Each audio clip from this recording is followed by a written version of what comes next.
Afternoon all. Thank you for joining this webinar hosted by ANS. Just going to kick things off now.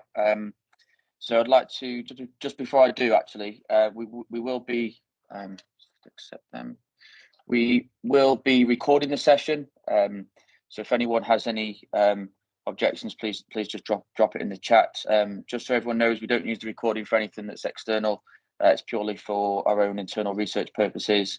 If there is a particular question or quote that is asked, then and we want to use it publicly, we will be in touch to get your permission should we do that. So that's a bit of the housekeeping out of the way. I can see that you're all on mute, so thank you for that. So just to introduce myself, my name is Lyndon Hughes. I'm the head of sales for ANS, and I'm joined by Anthony Holland, who's one of our 3 sales practice leads, and Ant will be delivering the webinar presentation today. So I'm your host. So I will just, before I forget, press record. Oh no, we're all recording. Thank you for that marketing. So I will. So first of all, thank you everyone for joining us. We really enjoy putting on these webinars to try and add value to our customers and potential customers that may be looking to get some value or even to work with us. So I would like to hand over to Anthony now to take us through what was a really interesting topic. Actually, I did some of the prep work with Ant, and it's really interesting how he gets to some of the numbers. So over to you, Ant, for the true cost of an incident. Thank you very much, Lyndon. Greatly appreciated. And yeah, thank you very much, everyone, for joining today. Really appreciate that. It's great to see so many of you here, and looking forward to delivering this. See, if there is any questions, if you could just drop them into the chat for me as we go along. And what we'll do is we'll bring them all together at the end and make sure we get everything answered. The only reason I ask that is normally I quite like the interjection and the sort of conversation, but over Teams, it's never quite the same. So if you want to drop it into the chat, we'll answer those at the end. That'd be great. Thank you. Okay, so first of all, I'm going to go through what the agenda is for today. So I'm just going to go a little bit about me, tell you a little bit about where my background, where I'm from, and then we're going to go through the stages of an incident, who's involved and what the wider picture actually looks like, and then we'll drop into what that true cost actually looks like under the hood as well. And then finally, we'll finish off with a little piece about managed services and how that might be able to help in these sort of circumstances. So who am I? I'm Anthony Holland. I'm a pre-sales practice lead here at ANS. There's about 5 or 6 of us now, based on the various different products and services that we offer. I typically operate in the cloud and infrastructure space, but I'm specifically aligned to the SMB piece that goes on within the business here at ANS. Fundamentally, if you look at me as an individual and where I come from, I'm a passionate techie, and that's what I'm all about. I love technology. I'm interested in it. I'm interested in how we make that work for us as a business, and how, most importantly, we make that work for our customers' businesses as well. I started out about 15 years ago on a service desk, like many other people do, working in an operations team next, things like Active Directory, web servers, and making sure they were online, etc. All sorts of stuff in that space. And then gradually made my way into an infrastructure team, working very closely with VMware, NetApp, things like that at a bank.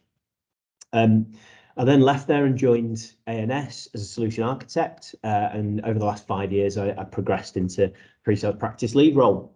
And what do I actually do? Well, most days I'm helping my team to work out what the best technical strategy is for individual customers, to point people in the right direction from a technology perspective, but also from a service perspective as well. And that gradually over the last 5 years has become more and more of the play for us as a business. It's become more important because that's fundamentally where we can differentiate ourselves in contrast with other businesses in this marketplace. Okay, so what I want to do first is to give you an example of incidents that could potentially occur, and really to highlight that there's the same process goes on every single time. When an incident happens, we automatically go into the phase of investigation to understand what is going on. We're basically pulling it all to pieces and saying, okay, so what's happening here? Why am I having an incident? What is actually occurring behind the scenes? What's causing this problem? And how do I go and address that?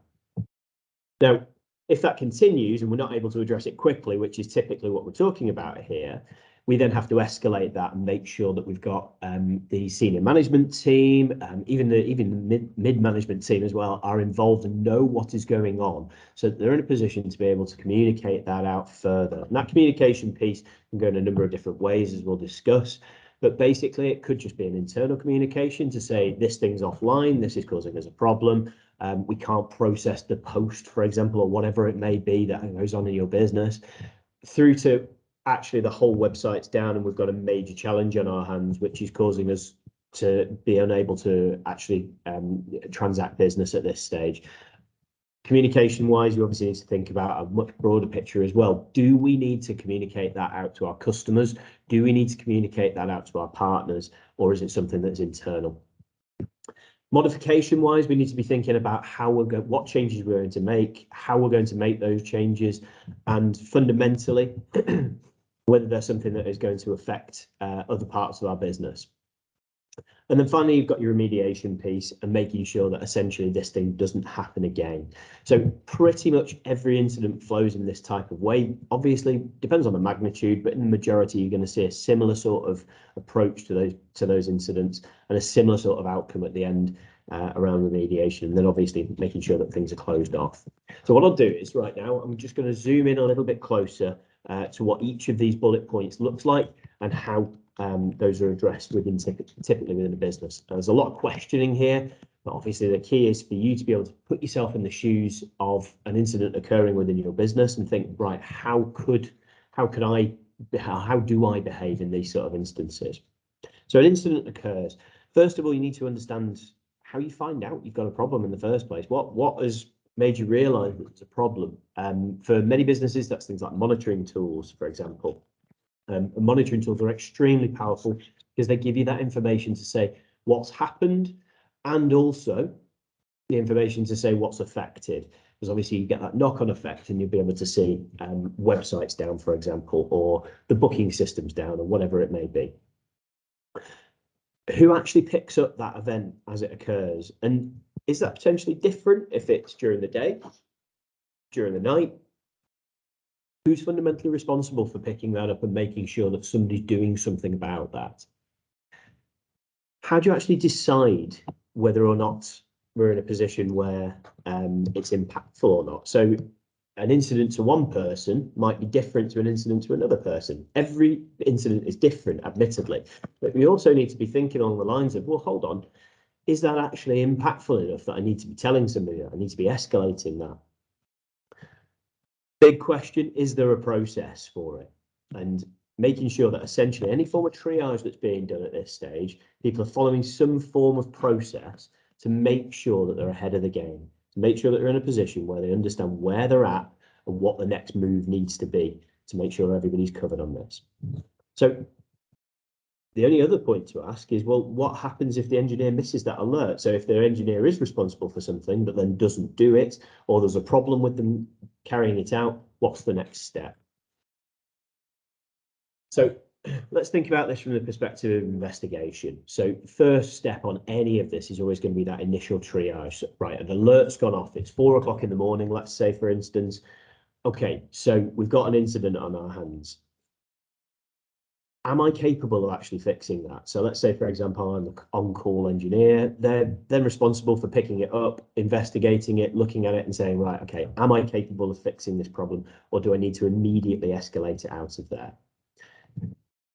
Is it possible to escalate? Is there another person to escalate to?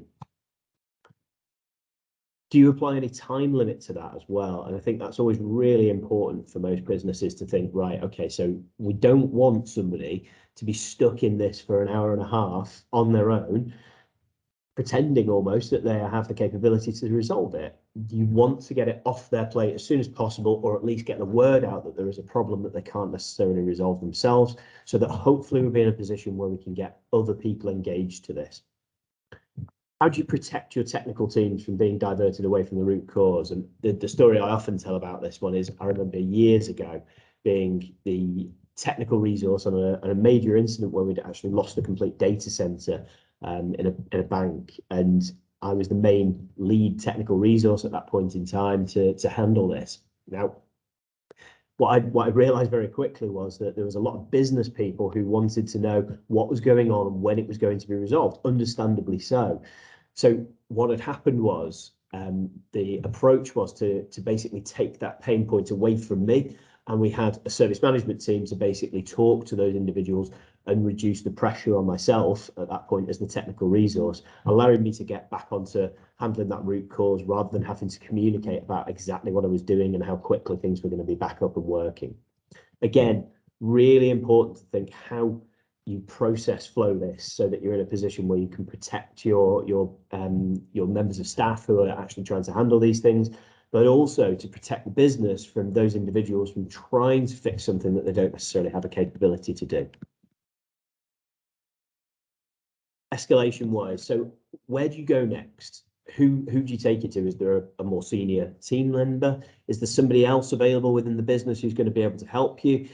Is there a manager available to be able to help handle this situation? But most importantly, again, coming back to that point around escalation and the previous note, well, it's really important to make sure that you've got somebody from a management perspective who is capable of being able to communicate better with the wider business, somebody who's going to take away that pressure point from the technical person who's behind the scenes. When does escalation happen? So how long does it take before we have to escalate? Is that triage piece, making sure that essentially we're not in a position where we're delivering a miscommunication, a message that is incorrect, or we're doing something too soon. We want to make sure that we've got time to be able to do that triage, but at the same time, we don't want to get bogged down in doing nothing but triage. It's a balancing act. And again, this all comes from that process flow. Does the escalation manager need to take it further? So do they need to go into the senior management team or even the C-suite, for example? If so, when do they do that? When do they start to engage those sort of individuals? Again, thinking along the lines of process flow to make sure we're covering that. Does the technical team need to be involved in any of this as well? So if we're in a position where we've got this escalation going on, how can we make sure that the technical team is as light touch as possible in that escalation? So can we take them away from this as soon as that conversation's happened? Is there a way to basically say, you get back to looking for that root cause and we will handle the communication piece from here? So the fourth stage, always around the communication. Who do you communicate with? Is that purely internal? Is it external? Does it depend? There's probably, again, going to be that real requirement for a process flow to make sure that you've got that escalation piece, but most importantly, where do you take that escalation to? Who do you communicate with next? When do you begin communicating? Do you jump straight away into that? Is that the first thing you do? You decide, right, okay, we've got an incident on our hands, or we believe we've got an incident on our hands. Do we tell everybody straight away? Or do we wait for that triage to have occurred and then start communicating when you've got further information and you're better furnished with detail? Should you communicate with your customers? That is a massive question that will depend for me, and it really does depend on the impact to the customer. Obviously, you don't want to scare the customer and thinking that they've made a jump and right, okay, well, actually, we don't know what the problem is. But at the same time, if it's affecting the customer's ability to use your products and services, then it's really important that you are talking to them, because that could further down the chain impact that relationship, or worse still, impact whether they buy from you again. Who should communicate with them as well? And this is a really difficult one, because if you're thinking at 3 o'clock in the morning, who's actually going to do that piece of work? And where are they going to communicate this information as well? Is it something where you use Twitter, for example?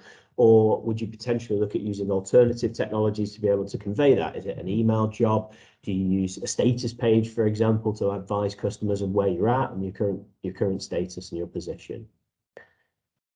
Is there an escalation point for senior management on this? And essentially, what we're thinking about there is communication-wise, if there's decisions to be made, should it actually be a C-suite member who makes the decision point? How is that handled, and what decision points are made? And again, finally, that process for escalation. What is that process? What's that next stage that we need to take, and when do we go about doing our communications? Now here, modification-wise, I think this is a really, really important one for most technology teams, certainly. Modifications that need to be made off the back of an incident can go in one of two ways. Either we make a change and it fixes it, or we make a change and it doesn't do anything. They are the biggest risk you can imagine, because the challenge is that when you start making change and it's not effective, you never go back and unmake that change, or it's unlikely you will go back and unmake that change because you don't know what changes have been made.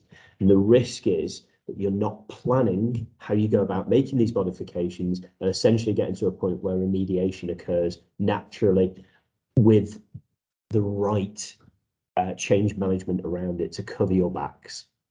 So do be careful to capture what changes are being made. Understand from the technology team, if a change is being made, what are they doing? What's the thought process behind it? Is it something that's going to solve the problem? And if it's not something that solves the problem, how do we go about backing that out and correcting the problem going forwards?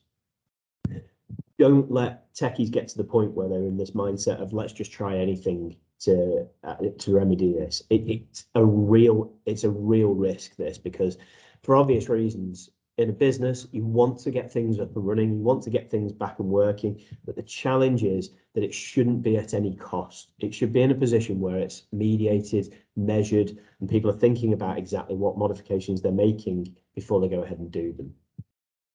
There should generally be an emergency change process to protect you in the modification phase as well. So just make sure that you're in a position where any changes that are going through are being logged in the right way. Otherwise, you could find that alterations are being made that are outside of your control, and that can put you on the back foot quite significantly in the future. The remediation piece is absolutely key. You need to get to the point where you're thinking along the lines of how you protect us for the future of the business. You don't want to find yourself in the same position again. So remember that you don't want to be back here in 2 weeks' time. You want to put something in place that's going to cover the long-term future. Now, in truth, coming up with a long-term solution can last weeks, even months, but it's key that you do this because it allows you to make sure that you can move forwards as a business without having this kind of dark cloud of an incident hanging over your head and thinking, well, that might occur again. It allows you to move away from that. Now, under ITIL processes, we call this a problem. And we track that using a ITSM tool or something like that to allow you to basically see it's not an incident because it's no longer happening. It's been remedied. The modifications that were made, the sort of sticking plaster over it has been resolved, has resolved it. However, we know that that could occur again. So what we're now doing is we're looking at that as a problem record, something that can be tracked over a few months and that we can remedy to make sure that essentially we're boxing that so that it doesn't happen again in the long-term future. Now, it could mean there's multiple changes across your IT estate to remedy that as well, but the key is that a problem record allows you to track those multiple changes in a position where essentially you're covering your backs for the long-term future. And then again, is there a process to follow? Generally, this comes down to change management and also problem management. And generally, businesses will work on that premise that those two combined will solve a lot of issues in this space. And then finally, incident closed. So is there a process for closing the incident? A lot of the time, most businesses will expect some form of post-mortem or some kind of wrap-up to make sure that whatever happened, we've captured any lessons learned, and we're in a position where essentially we know exactly how that happened, and most importantly, we know that it's not going to happen again as well.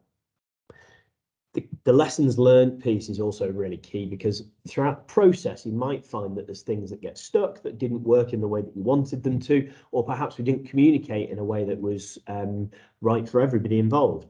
So it's really important at this stage that you take those lessons learned and we capture them and feed them back into any processes that we're following. The other question is, and this obviously alludes to the entire premise of the conversation, do you calculate how much impact it's had on the business overall? And fundamentally, are you able to see what the cost was to the incident? It's really important to look at it like that and be thinking along the lines of, right, okay, we don't want to find ourselves in this position again. Fundamentally, why it's worth protecting ourselves, because look at what the pain points were. So who's involved? Now, we've broken this into two major areas. You've got The direct involvement, so that's the people who are on the front line effectively of the incident, trying to help and resolve, remedy the issues that are ongoing. The first people are obviously the technical people, so you've got operations development, potentially senior technical staff in there as well, and of course the managers that have potentially been escalated to within that too. You'll notice that there's a piece about call center in there. I think we'll come on to that in a little bit more depth, but fundamentally what often happens is there's actually a feedback loop being created between the service teams and the call center teams to make sure that essentially that communication is flowing really freely, so that the people on the front line from a customer perspective also have insight. Now their name's Indirect, in fairness, and we'll come on to those in a minute. But if you think about all of these people being involved here, potentially you've got a lot of cost, a lot of time spent in any incident. And if you add that up over a matter of hours, potentially, of downtime, it really does stack up quickly when you've got potentially quite a lot of individuals involved. Add that to the senior management team, the directors, people who are potentially communicating out with partners, third parties as well. It really does stack up. You've then got your marketing and comms. So social media people who are drafting and sending emails to highlight where they're at, where the challenges lie, and what the sort of anticipated recovery time is, all that sort of information. It takes a lot of time and effort, a lot of people involved to make sure we get that message across.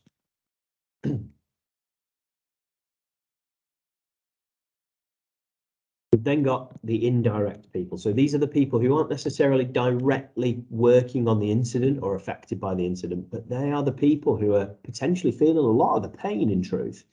So just take a look at the contact center in this top left here. If you think about it as from a contact center perspective, let's say you're working in a bank, for instance, or something like that.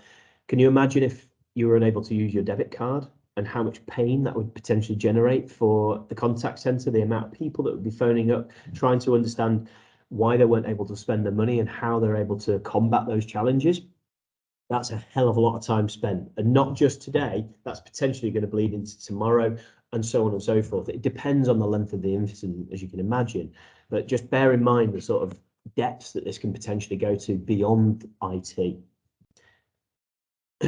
If you're working in, say, for example, an e-commerce business, you'd have a warehouse behind the scenes with potentially pickers who are unable to work during that period of time. So if you think about it, based on the idea that an incident occurs at, for example, 6 o'clock in the morning, now all of a sudden you're in a position where the pickers have got no information about what they're picking and where they're sending it to. So essentially it's down tools from their point of view.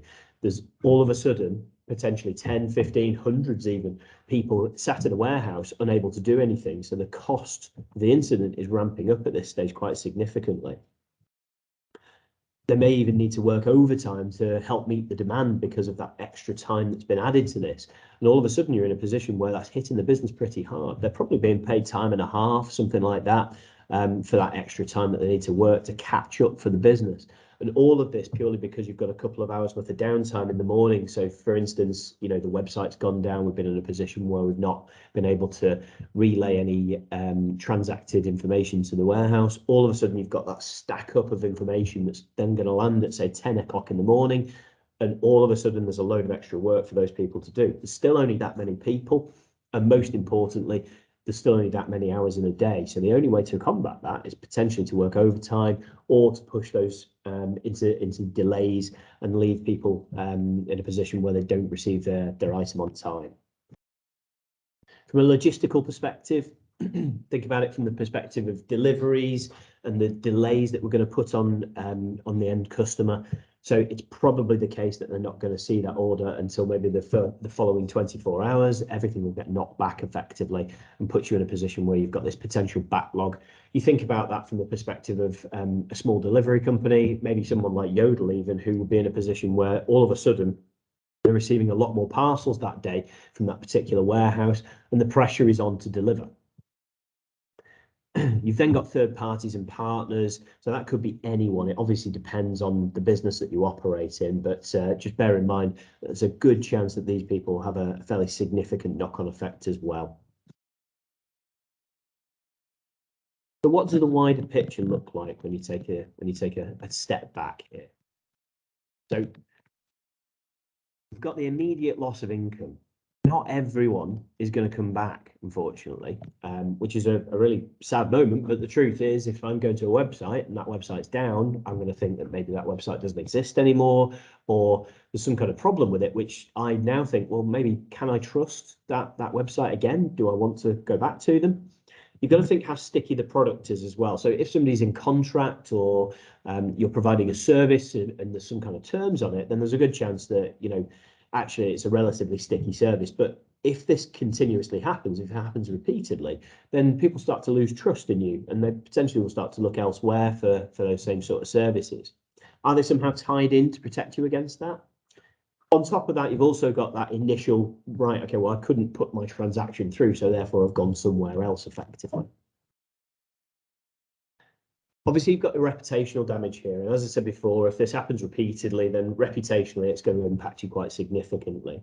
But does that outage cause your customers to look elsewhere? Do they start thinking, well, actually, maybe I should look at alternative services here because I'm not comfortable with this?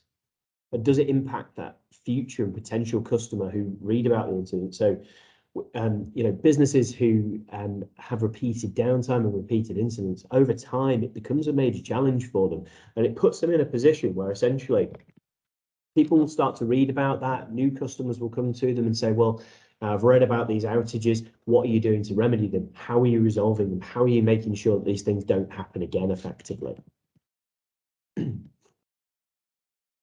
Add to that, we've got the cost of staff and the cost of remediation. So how much money does it cost you, and time, more importantly, does it cost you in the process of trying to overcome this problem in the first place? So how many people are involved, and how much are they normally paid? And that time that's spent doing something to try to remedy the problem, what are you taking away from in terms of the projects and services that are normally working on? It can also cause staff to become quite disillusioned as well, because obviously if you're dealing with major incidents repeatedly, it can be really quite a painful place to be. With that in mind, just bear in mind that customers will start, staff will start to get frustrated and disillusioned, and will eventually get to the point where it's time to leave a business if that is the case, if they're constantly under the cosh of major incidents. And then finally, you've got the cost of remediation. So is there a cost to making sure this doesn't occur again? It might be the case that you now need to change your approach and go down a completely different route from a technology point of view. And does that have a cost? What I will guarantee is there's going to be a cost to actually establish what that remediation looks like. And the changes that will be made to make sure that you're ahead of that game will inevitably hit you quite hard in terms of cost of business time. So, in terms of the actual true cost, I'm going to outline this in three major areas. So potential loss of business and the reputational damage. Now, it's a very, very difficult one to quantify this, because every incident and every business is fundamentally different. It might be the case that an incident lasts a matter of hours, in which case, we can probably more than easily quantify it. However, it could be days or even weeks. And when you add that to the fact that you've got potential reputational damage to come with that, I think there's a real pain point to be added to that. Now, reputational damage is not a metric we can necessarily apply, unfortunately. And the simple answer is, where we can, the answer is to avoid incidents. And that's basically by protecting the best way to do that is to protect the business by basically adopting the right technologies, which will reduce the chances of that occurring. Second area is on the direct involvement piece. So we mentioned investigation, escalation, communication, modification, and remediation. And those 5 areas are really where the pain points come in. Now, you can see down here, we've said this is based on a 2-hour incident occurring. And when you add that up across the various different members of staff, not including indirect, most importantly, so that's not call center staff, etc., that's a 60-hour pain point. That's a lot of time, and the £3,500 might not seem like an enormous amount in wages, but you add that up based on the amount of time that's spent by technical teams, by management teams, by C-suite, by the third parties that potentially are impacted by this as well. That's a lot of time. Considering you only actually had 2 hours worth of downtime, that's quite a lot of pain. And we've got to be thinking about this from the perspective of the business. What could those people be doing other than fixing that? What are the alternatives? What are the projects that they could or should be working on instead of having to remediate these challenges? And then we've got the involvement from an indirect perspective as well. So the impact it can have on contact centres, even if we just say it took 1 day's worth of remediation, if you like, and phone calls coming through to that contact centre with that 2-hour outage, people phoning up and basically saying, where's my order? Can I make my order? Or I'm not able to use my debit card during that period of time, or whatever the business is. Obviously, it changes for every business, but fundamentally, think about that from a contact centre perspective. Realistically, if a problem occurs first thing in the morning, you've got 2 hours worth of downtime, it's going to be the whole of the remainder of that day with the contact centre getting challenged on what happened. Is it fixed now? Am I able to solve that? Are we in a position where I can carry on like normal now?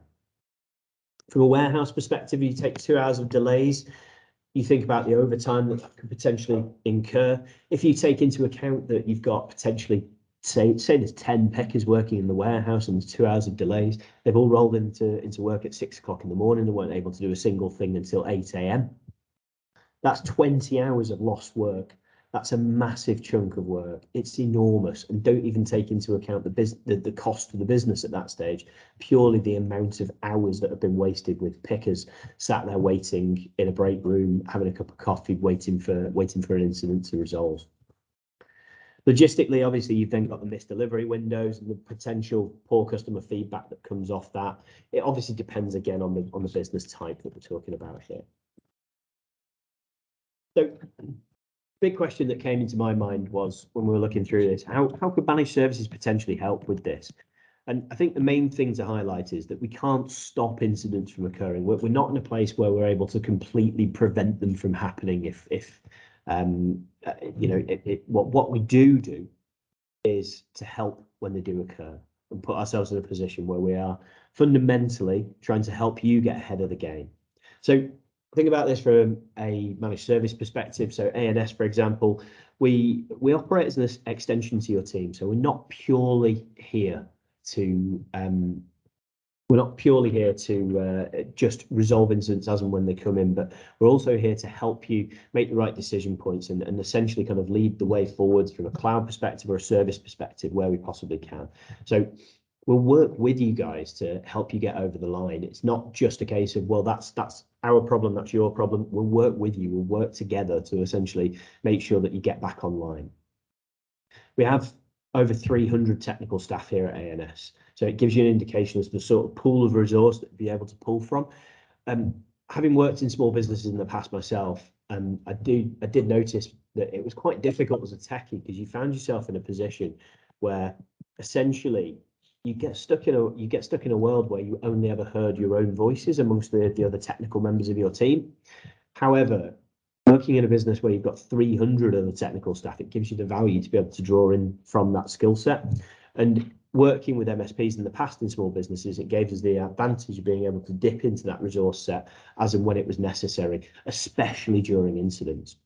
We're also here 24/7, 365 as well. Service and support wise, we're available to help you triage and also remedy those challenges 24/7, 365. We have a wide range of technical disciplines as well. So we're not just talking about, right, well, we only specialize in Windows or we only specialize in Linux or anything like that. We're in a position where we have an absolute breadth of knowledge across the board with all sorts of technologies, all sorts of services, all sorts of technical information is floating about in not just our heads, but also on our wiki pages internally and things like that, which basically gives us the value to be able to go and remedy and resolve things more quickly for you.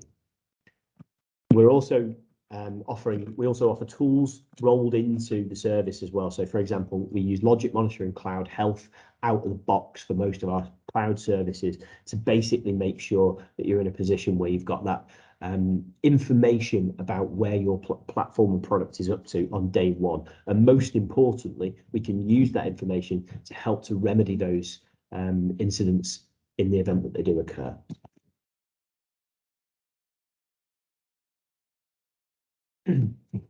So we can also help you reduce the chances of them.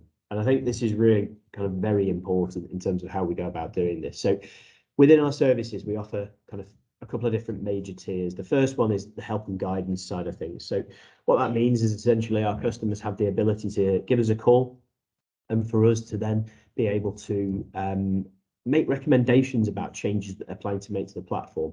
Now, the value there is that most incidents do occur because a change has happened. Now, what this gives you is the ability to think, well, if a change is occurring, how am I getting ratification? How am I getting that rubber stamp to say that this isn't going to cause a major problem? I'm protected, essentially. So that's where we come in, to be able to kind of offer that escalation point, that additional pair of eyes on any changes that you're planning to make to your platform. We can also help continuously improve your solution service. Now, we do that through a service called Centre of Excellence, which basically helps you adopt a better cloud experience overall. I'll go into what that looks like in a few moments. So looking at this overall, what we're looking to do is fundamentally, we reduce the chances of an incident occurring by offering that regular advice. We'll also reduce the emphasis on your technical teams. So essentially, when an incident occurs, they have an escalation point, they have other people to talk to, they have other resources to be able to draw on to help through the process. There's also the ability to help you adopt more resilient technologies over time. And this is where our Centre of Excellence comes into play, really. So Centre of Excellence is essentially a service that we offer to allow you to adopt an agile approach to cloud technologies. Now, what that really means is we'll give you the ability to basically plan out the next 12 months of where you want to be in terms of a cloud product, and we'll help you get there by laying out what we call epics, which are basically broken down small projects, small pieces of work that should be carried out to basically help you get up and running. Effectively, though, it allows you to draw on a whole range of different skills, and you can literally just draw on a whole variety of, whether it be an architect, whether it be through to a security engineer. We're offering a whole range of different skill sets for you guys to be able to draw upon. It's set out in kind of 30-hour chunks, effectively, which gives you the advantage of being able to draw down on that, and most importantly, over a period of time, evolve your solution from where you are today to the point where essentially, whether that be an on-prem solution, for example, or a cloud solution, we can help you get from where you are today to where it is you want to be using these hours. And essentially what that gives you is the advantage of being able to adopt cloud in a much more robust way, using native cloud services, rather than putting yourself in a position where you've got this overhead, if you like, of trying to do that yourselves. Thanks, Ant. That was fantastic. If there are any questions, then please feel free to come on, unmute yourself, or post in the chat. Okay, no questions. So my and Ant's details and my details will be passed around afterwards. So if you do have any questions or would like a one-on-one discussion, then feel free to give us a call. Thank you all for attending. It's been delightful to host you all. Trust you got some value from the session. We will follow up for those that attended today with the recording, so you can watch it back should you wish. Thanks all. Have a great day. Thank you. Bye-bye.